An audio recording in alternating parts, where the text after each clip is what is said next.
ایک مسئلہ اور بھی سمجھ لینا، تو یہ کہ کیا انبیاء کو موت آئی یا نہیں آئی؟ بولو، انبیاء کو موت آئی یا نہیں آئی؟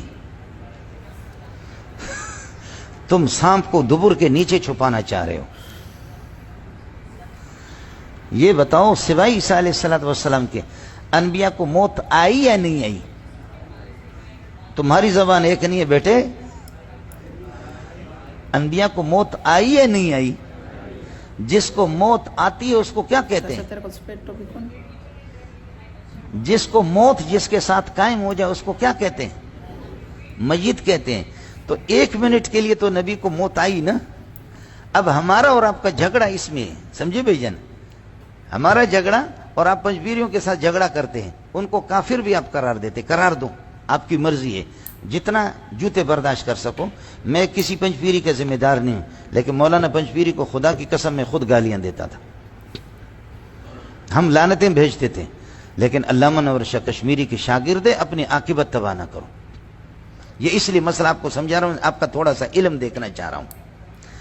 جس کو موت آتی ہے اس کو کیا کہتے ہیں؟ ہاں، اس کو کیا کہتے ہیں؟ سوائے شیخ قاسم العلوم والخیرات حضرت اقدس محمد قاسم نانوتوی، ان کا کہنا یہ ہے کہ نبی کو موت بھی نہیں آئی ہے، صرف سکتہ ہوا ہے، انقباض ہوا ہے، آب حیات اس کی پوری کتاب ہے، لیکن یہ حضرت کا تفرد ہے۔ باقی تمام علماء دیوبند، دو شافعی ہوں، مالکی ہو، حنبلی ہوں، بریلوی ہوں، سب ہوں، کہ حضرت اقدس کو موت آئی۔ اور جس کو موت آتی ہے، نوح علیہ السلام کو، آدم علیہ السلام کو، سب کو، جس کو موت آتی ہے، جس کے ساتھ موت لگے، اس کو کیا کہتے ہیں؟ اس کو کیا کہتے ہیں؟ میت۔ اب آپ کہتے ہیں کہ میت کہنا توہین ہے، تو 1 منٹ کے تحقیر اور اہانت کرنے والے سب ہیں۔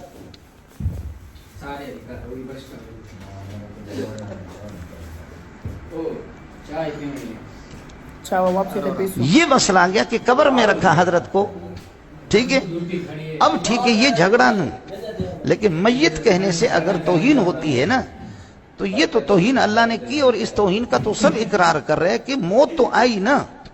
اب جھگڑا ہے کہ آپ کہہ رہے کہ ہم عزت کر رہے ہیں، کہ کہہ رہے کہ وہ زندہ ہے قبر میں، یہ عزت، اور جو اس دنیا والی حیات کو نہیں مانتے وہ توہین کرتے، توہین کافر ہے، لہذا یہ کافر ہے۔ آئے سمجھ میں؟ بولو۔ تو 1 منٹ کے مماتی تو آپ ہیں نا، اس لیے سوچ سمجھ کر کے قدم رکھا کرو۔ یہ مسائل اس قسم کے نہیں ہے کہ جس میں کسی کو تذلیل اور تفسیق کی جائے، اس کا جا کر کے اپنے استاد جی سے جواب لے کر کے آ جانا، کسی سے بھی، وہ ماں کا لال پیدا بھی نہیں ہوا قیامت تک کے جو جواب دے دے۔ سمجھتا ہے؟ آپ کو سمجھ نہیں ہے؟ اس لیے حیات ہے، ٹھیک ہے، لیکن جو اعلیٰ علیین میں مانتے ہیں، اور ادھر اگر وہ کہتے ہیں کہ ہم اس کو حیات دنوی نہیں مانتے، تعلق روح کو مانتے ہیں، حیات دنوی نہیں مانتے۔ آیا سمجھ میں؟ لیکن میت کا اطلاق اگر کسی نے کر دیا تو اس کی ماں کو تم لوگ گالی دے کر کے، تو اپنا سوچو، اب اس کی اصلاح کرو کہ 1 منٹ کے مماتی تو آپ ہیں نا۔ لفظ میت کا اگر اطلاق کرنا توہین ہے، یہ بتاؤ، یہ انگلی ہے نہیں ہے، یہ ہے نہیں ہے، یہ ہے نہیں ہے، کتنے نمبر ہو گئے؟ 1 2 3، سمجھ رہی ہے کہ نہیں؟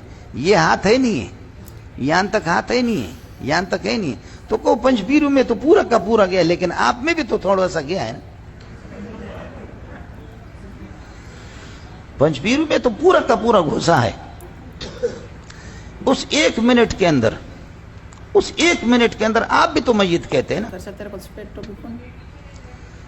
اور 1 منٹ نہیں، 1 سیکنڈ کے لیے خدا کی قسم، اگر یہ موت توہین ہے، 1 سیکنڈ کے لیے بھی ہمیں یہ برداشت نہیں ہے۔ اور موت کو توہین کوئی نہیں کہتا۔ الموت جسر یوصل الحبیب الی الحبیب، موت تو یہ ہے کہ محبوب کو محبوب تک پہنچا دیتا ہے۔ سمجھے؟ پھر اگلے والا مسئلہ سمجھو۔ اس لیے میں نے آپ سے عرض کیا، حضرت اقدس کی روح نکل گئی، نکلنے کے بعد 3 دن اس پر رہے، کس پر؟ چارپائی پہ رہے۔ 3 دن کے بعد آپ کو دفن کیا گیا۔ اس 3 دن میں آپ سے کوئی پوچھے کہ یہ چارپائی پر جو آرام فرما رہے ہیں ماذا رایک فیہ حل وہ حی ام میت، کیا کہو گے؟ کر سکتے ہیں cospetto qui fon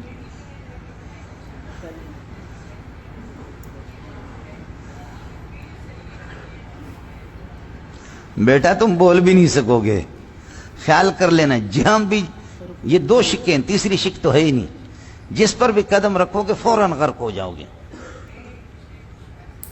یہ چارپائی پہ جو رکھا ہوا 2 دن 3 دن تک حل ہوا حی ام میت،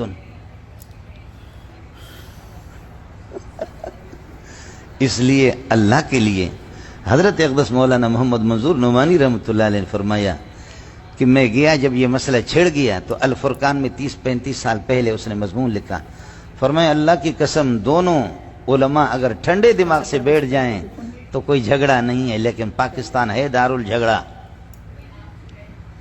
مولانا محمد منظور نعمانی نے فرمایا جھگڑا نہیں ہے لیکن فریقین ضدی ہے۔ اب آپ دیکھیں نا کہ مجھے تدریس نہیں آتی تو میں نے تو صرف حیات و ممات کا مسئلہ رٹا لگایا، یا میں نے تقلید شخصی کا رٹا لگایا، میں نے قرات خلف الامام کا، میرے مسئلے 3 ہیں۔ اگر میں اس میں صلح کروں، ٹھنڈے دماغ سے بیٹھ جاؤں، کسی سے بات کروں، تو پھر اس کے بعد میں کھاؤں کہاں سے؟ میں تو مناظر اسلام اسی پر تو ہوں نا کہ میں نے 3 مسئلے رٹا لگائے۔ مجھے تدریس نہیں آتی، میں دنیا کا نالائق آدمی ہوں، سمجھے؟ یہ آپ کے جو مناظرین ہیں یہ اغبل اغبیاء، میں سب کی بات نہیں کر رہا ہوں، بعض کی، سمجھے؟ وہ ناکام قسم کے کہ وہ ایک اللہ آپ کا بھلا کر، جیسے میں نے آپ سے عرض کیا نا کہ مولانا عبدالعزیز پٹھان نے ثناء اللہ عمر تسری رحمۃ اللہ علیہ نے جب چھیڑا علامہ انور شاہ کشمیری سے مناظرہ کے لیے، تو حضرت مولانا عبدالعزیز نے کہا اللہ کے بندے، شاہ صاحب تو اتنا بڑا شعر ہے، ثناء اللہ سے تو مناظرہ کر رہا ہے، تو جیتے گا تب بھی ہار گیا تب بھی ہار گیا۔ فرمایا کہ بھئی تو عالم ہے؟ کہا عالم ہوں۔ کہا کہ بس ٹھیک ہے، شاہ صاحب کو چھوڑو، کہیں سے کوئی قرآن مجید کا 1 صفحہ ترکیب کرو، یا میں آپ سے پوچھتا ہوں، تو مجھ سے پوچھ لے۔ ہمارے حضرت فرماتے تھے یہ کوكب نورانی